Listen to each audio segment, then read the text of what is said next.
नमो नमः विद्यार्थियों। हम पढ़ रहे हैं बीए पार्ट सेकंड में संस्कृत विषय, और संस्कृत विषय में पढ़ रहे हैं हम महाकवि कालिदास विरचित अभिज्ञान शाकुंतलम। और अभिज्ञान शाकुंतलम में विद्यार्थियों हम पढ़ रहे हैं अभिज्ञान शाकुंतलम का द्वितीय अंक। इसमें जब हम पढ़ चुके हैं, राजा सेना के पास आ जाता है, वहाँ पर सेनापति और राजा का मित्र माधव्य। देखिए विद्यार्थियों कि इस नाटक का जो विदूषक है, उस विदूषक का कहीं तो नाम मिल जाता है माधव्य और कहीं मिल जाता है माधव्य, दोनों तरह से मिल जाता है। तो ये जो माधव्य है और एक सेनापति है राजा का भद्रसेन, जो विदूषक है वह यह चाहता है कि यह जो राजा दुष्यंत है ये शिकार खेलने नहीं जाए, क्योंकि जो विदूषक है वो जंगली जानवरों के पीछे भागते भागते थक चुका है। और तभी राजा सेनापति को बुलाता है, और सेनापति को जब विद्यार्थियों राजा बुलाता है तो क्या होता है विद्यार्थियों कि वह जो सेनापति है वह शिकार की प्रशंसा करता है, और यह जो माधव्य है वह शिकार की निंदा करता है।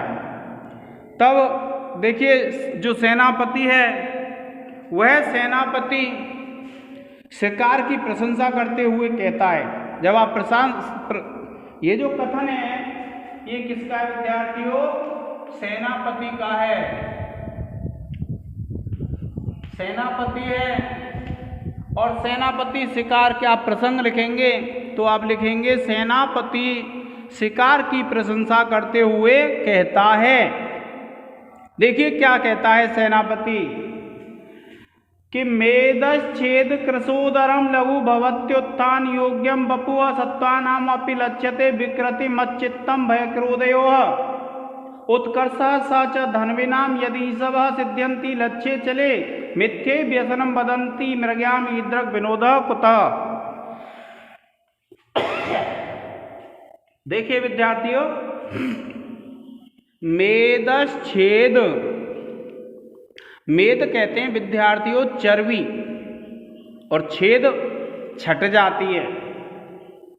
जब कोई व्यक्ति शिकार खेलता है और शिकार खेलता है तो शिकार खेलते खेलते क्या होता है विद्यार्थियों, उसको भागना भी पड़ता है, और भागता है तो क्या होता है मेदश्छेद कृशोदरम, कि मेद, मेद कहते हैं विद्यार्थियों चर्बी को, और छेद छट जाती है।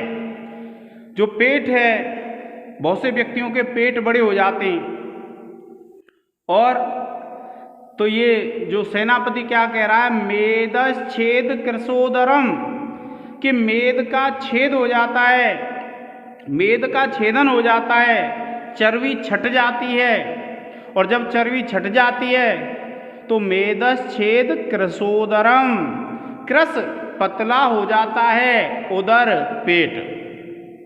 क्या बताया विद्यार्थियों सेनापति ने कि शिकार खेलने से क्या है मेदश्छेद कृशोदरम, कि मेद चर्बी छट जाती है, और कृशोदरम जो पेट है वो कैसा हो जाता है पतला हो जाता है। और भवति उत्थान योग्यम बपुहा, जो बपु है, जो शरीर है, भवति हो जाता है, लघु उत्थान योग्यम, लघु कहते हैं हल्का, उत्थान कहते हैं उठने, और योग्यम माने योग्य। जब किसी व्यक्ति का शरीर जिस पर चर्बी अत्यधिक नहीं है तो वो बड़ी आसानी से खड़ा हो जाता है। अगर उससे कहीं खड़े हो जाओ तो आसानी से हो जाएगा, और अगर कोई मोटा व्यक्ति है तो उसको तो खड़ा करने के लिए व्यक्तियों की आवश्यकता पड़ती है, और नहीं तो बड़ी मुश्किल से जैसे तैसे करके खड़ा हो पाता है।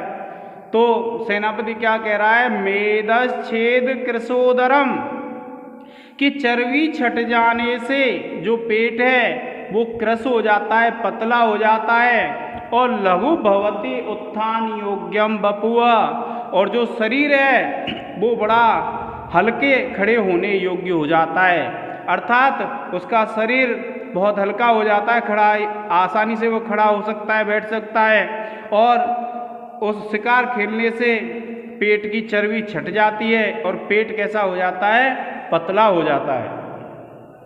और दूसरी पंक्ति में क्या कहता है, सत्वानाम अपि, सत्व कहते हैं विद्यार्थियों जंगली जानवरों को, कि सत्वानाम अपि लक्ष्यते, कि जो जंगली जानवर होते हैं उनका भी देख लेता है। विकृति मत चित्तम, विकृति मत चित्तम भय क्रोधयोः। क्या कहा सेनापति ने कि सत्वानाम अपि लक्ष्यते, जो जंगली जानवर होते हैं उनमें भी लक्षित कर लेता है, उसको भी पहचान लेता है। विकृति मत चित्तम, कि उनका जो चित्त है विकार से जब युक्त होता है, कब, भय क्रोधयोः, भय और क्रोध में सत्व अर्थात जंगली जानवरों का जो चित्त होता है, उस चित्त में जो विकार होते हैं वे किस प्रकार के होते हैं, इस बात को कौन जान लेता है, जो व्यक्ति शिकार खेलता है। शिकार खेलते खेलते उसको यह अनुभव हो जाता है कि वे जो जंगली जानवर हैं वे भयभीत हो रहे अथवा क्रोध है उनको। तो क्या कहा, सत्वानाम अपि लक्ष्यते, कि जो जंगली जानवर होते हैं उनमें भी ज्ञात कर लेता है, लक्षित कर लेता है। विकृति मत चित्तम, उनके चित्त में जो विकार होता है, कब, भय क्रोधयोः, भय और क्रोध में जो जंगली जानवरों के चित्त में विकार होता है उसको भी वह व्यक्ति जान लेता है जो व्यक्ति शिकार खेलता है। क्या कहते हैं ये, जो सेनापति क्या कह रहा है कि महाराज जो व्यक्ति शिकार खेलता है वह उन जंगली जानवरों के भय और क्रोध में कैसा चित्त रहता है, कैसी उनकी स्थिति होती है, इसको भी पहचान लेता है। तो क्या फायदा है शिकार से? पहला फायदा तो यह है कि शिकार खेलने से चर्बी घट जाती है और पेट पतला हो जाता है और शरीर बड़ी आसानी से खड़ा होने योग्य हो जाता है, उठ बैठ सकता है बड़ी आसानी से व्यक्ति। दूसरी बात कि सत्वानाम अपि लक्ष्यते, कि जो जंगली जानवर होते हैं उनको भी जान लेता है। कौन? जो व्यक्ति शिकार खेलता है। क्या किस चीज को जान लेता है? कि भय क्रोधयोः विकृति मत चित्तम, कि जंगली जानवर भय के समय कैसे होते हैं और उनको जब क्रोध आता है तो कैसे होते हैं, इस बात को कौन जान लेता है? जो व्यक्ति शिकार खेलता है। तो सेनापति ने क्या बताया कि महाराज शिकार का एक यह भी फायदा है। क्या फायदा है? कि जो व्यक्ति शिकारी होता है, जो शिकार खेलता है, तो वह जो जंगली जानवर होते हैं उनको देख करके ये पहचान लेता है कि यह जंगली जानवर क्रोधित है अथवा यह भयभीत है। तो उनके चित्त में ये जो विकार आते हैं उन चीज़ों को कौन जान लेता है? जो शिकार करने वाला होता है कि यह जंगली जानवर क्रोध में है अथवा भयभीत है। इस बात को भी वही व्यक्ति जान सकता है जो व्यक्ति शिकार खेलता है। और तीसरा फायदा भी है, उत्कर्षः स च धन्विनाम, कि उत्कर्षः यह उत्कर्ष है, यह उन्नति है। स च धन्विनाम, धन्विनाम कहते हैं विद्यार्थियों जो धनुर्धारी होते हैं। तो क्या बताया उसने कि यह धनुर्धारियों के लिए भी उन्नति है, उत्कर्ष है उनका। क्या? कि भागते हुए लक्ष्य पर। क्या कहा? कि यद ईशवः, ईशव कहते हैं विद्यार्थियों बाणों को, कि यद ईशवः उनके बाण सिद्ध्यन्ति लक्ष्ये चले, कि भागते हुए चलते हुए लक्ष्य पर सिद्ध हो जाते हैं। इससे उनका उत्कर्ष भी है कि जो व्यक्ति धनुर्धारी है तो उसके धनुर्विद्या का कैसे पता चलता है? कि जब वह शिकार खेलने जाता है और भागते हुए शिकार को अगर वह अपना निशाना बना लेता है तो यह भी क्या है? धनुर्धारियों का उत्कर्ष है। इससे भी ये पता चलता है कि कौन व्यक्ति कितना धनुर्धारी है, उसका निशाना कैसा है। तो इससे ये तो धनुर्धारियों का उत्कर्ष है कि भागते हुए जीव जंतुओं को वे मार देते हैं, लक्ष्य बना लेते हैं। और मिथ्या एव झूठ में ही व्यसनम वदंती, व्यसन कहते हैं बुरी आदत, वदंती माने कहते हैं, मृगयाम शिकार को, ईदृग विनोद कुतः, ऐसा आनंद कहाँ है। क्या कहता है सेनापति कि महाराज मिथ्या है व्यसनम वदंती, कि मिथ्या है, झूठ है ये बात, और वैसे ही इसको बुरी आदत कहते हैं। और इस शिकार, मृगया कहते हैं शिकार को, मृगया तो मृगया कहते हैं, तो शिकार से बड़ा विनोद कहते हैं आनंद को। तो शिकार से अच्छा आनंद तो कहीं नहीं है, मनोरंजन कहीं नहीं है। क्या कहता है देखिए सेनापति राजा दुष्यंत को तर्क देता है शिकार खेलने के लिए। और क्या कहता है, महाराज शिकार तो बहुत बढ़िया मनोरंजन है, क्यों, वैसे ही लोग इसको बुरी आदत कहते हैं, मिथ्या व्यसन कहते हैं, मिथ्या में ही गलत है ये बात कि इस शिकार को बुरी आदत कहते हैं। इससे बढ़िया मनोरंजन तो, इससे अच्छा मनोरंजन तो कहीं मिल ही नहीं सकता है। देखिए महाराज इससे क्या फायदे हैं कि जब कोई व्यक्ति शिकार खेलता है और शिकार खेलता है तो उसके शरीर की चर्बी छट जाती है और उसका पेट पतला हो जाता है, और उसका शरीर हल्का होने से वह बड़ी आसानी से खड़ा हो सकता है, बैठ सकता है। और फिर क्या कहता है कि जो जंगली जानवर होते हैं वे भय में कैसे दिखाई देते हैं और क्रोध में कैसे दिखाई देते हैं, इस बात को भी जो शिकारी व्यक्ति है वह पहचान लेता है।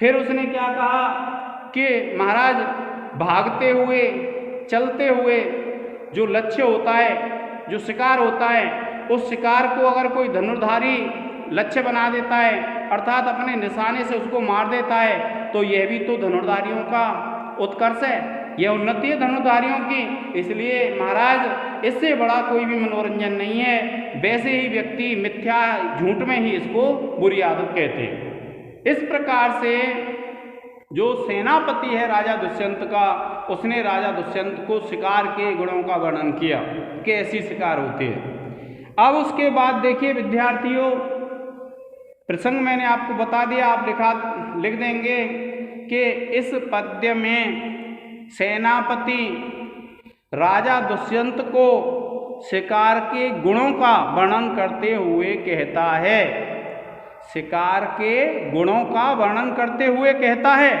फिर आप इसका वर्णन कर देंगे। और मैंने आपको बताया है व्याख्या करें जब, सबसे पहले तो हम इसका जैसा अर्थ है वो लिखना है, और उसके बाद पैराग्राफ बदलेंगे, और पैराग्राफ बदल के फिर आप अर्थात करके और अन्य व्याख्या लिखेंगे। और फिर लिखते हैं विद्यार्थियों हम विशेष। और देखिए जो विशेष होते हैं उनको लिखेंगे हम। देखिए क्या कहते हैं विशेष में, नंबर 1 डालेंगे हम विशेष में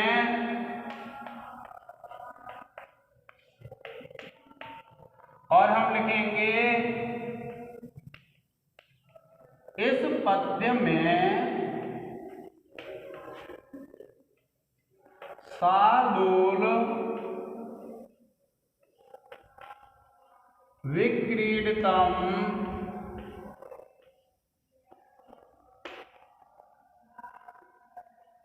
छंद है।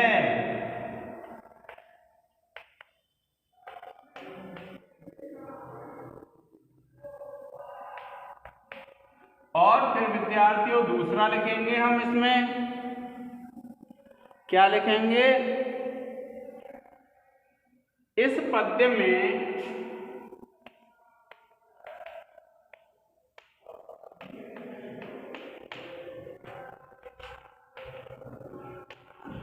समुच्चय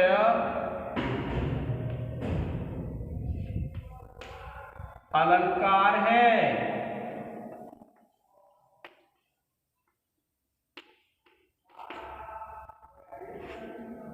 और इसके बाद विद्यार्थियों तीसरा लिखेंगे इस पद्य में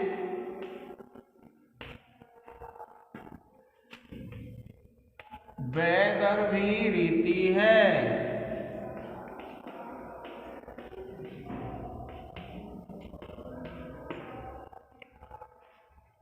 और अब लिखेंगे विद्यार्थियों हम व्याकरण टिप्पणी। क्या लिखेंगे? व्याकरण टिप्पणी। देखिए व्याकरण टिप्पणी में आप क्या लिखेंगे?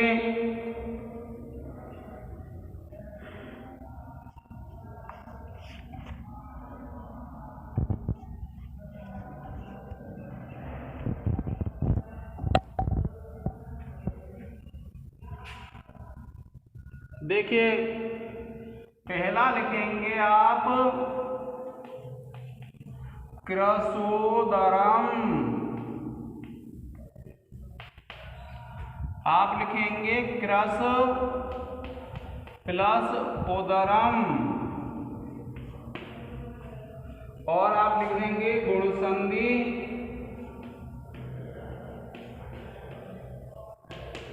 और सूत्र लिख देंगे आद गुणः। इसके बाद विद्यार्थियों दूसरी व्याकरण टिप्पणी लिखेंगे आप भावात्युत्थान। भावात्युत्थान आप लिखेंगे भवति प्लस उत्थान। और आप लिख देंगे विद्यार्थियों यण संधि और सूत्र है इसका एको यणचि। इसके बाद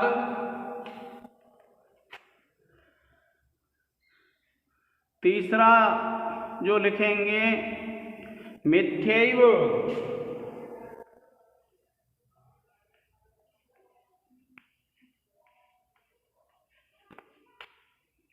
आप लिखेंगे मिथ्या प्लस एव। और आप लिख देंगे वृद्धि संधि। और विद्यार्थियों सूत्र हो जाएगा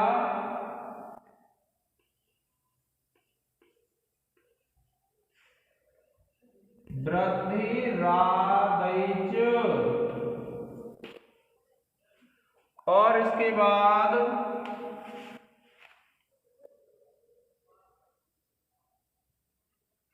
चतुर्थ व्याकरण टिप्पणी लिखेंगे विद्यार्थियों भवति।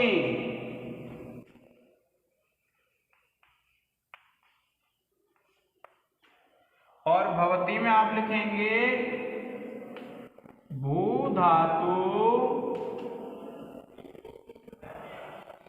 लट लकार प्रथम पुरुष एक वचन। इसके बाद पांचवी व्याकरण टिप्पणी विद्यार्थियों आप लिखेंगे वदंती।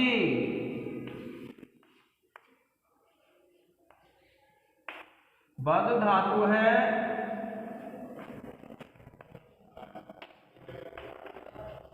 लट लकार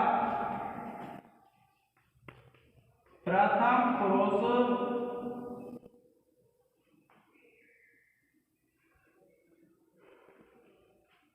बहुवचन।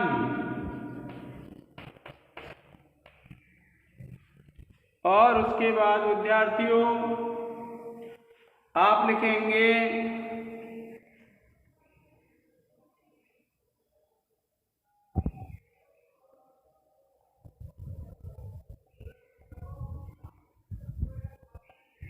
व्यसनम।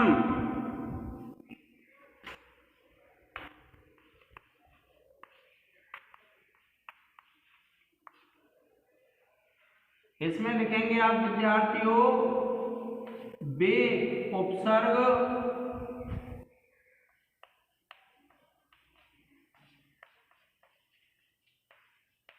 अस धातु और ल्युट प्रत्यय। इस प्रकार प्रिय विद्यार्थियों आप व्याकरण टिप्पणी लिखेंगे। अब देखिए विनोदः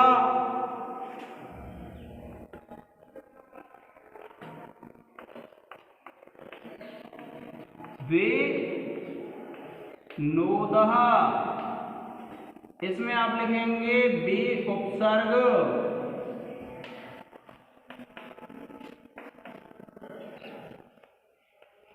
नुद धातु और घया प्रत्यय।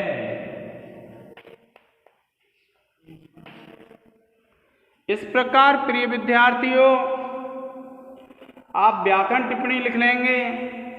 और देखिए और भी लिख सकते हैं हम। देखिए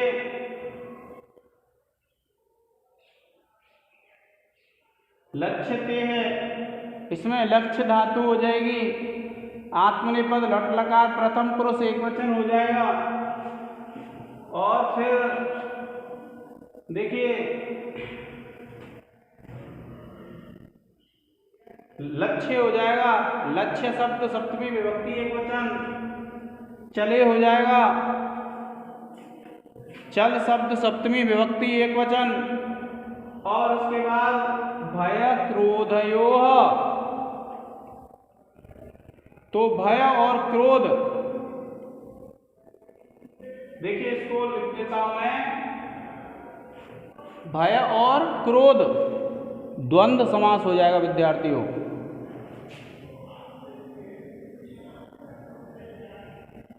क्या होगा? भय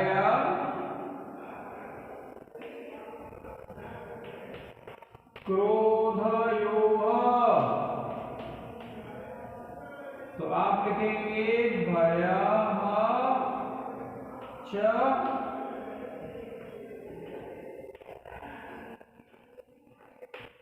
क्रोधः च, भय और क्रोध। इस प्रकार से इसमें हो जाएगा विद्यार्थियों द्वंद्व समास।